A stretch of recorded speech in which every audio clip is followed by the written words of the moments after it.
অনিল কহিল, দাদা, শান্তির দাম কত হে?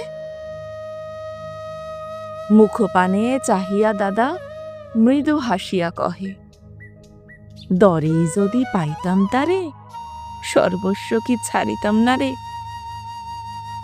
মূল্য তো যায় না গনা, বক্ষ জুড়ে সর্পফনা ক্ষণে ক্ষণে কাটে। অনিল কহিল, তা হইলে উপায়? শান্তির খোঁজ আর নাহি পাবো এ যাবৎকালে। দাদা কহিল, গতি হয়তো আছে, আত্মার খোঁজ করিয়া দেখো। গাত্রে তোমার সুধা আলো মেখো। নিশীতে যেথা জোনাকে দেখিবে, সেথা হইতে পিছু লইবে। মাঠের পরে মাঠ পেরুবে, সুখ কম্পন বোধ করিবে। স্রোতের তরে ভাসায় দিবে, যা আছে হৃদয় ভার।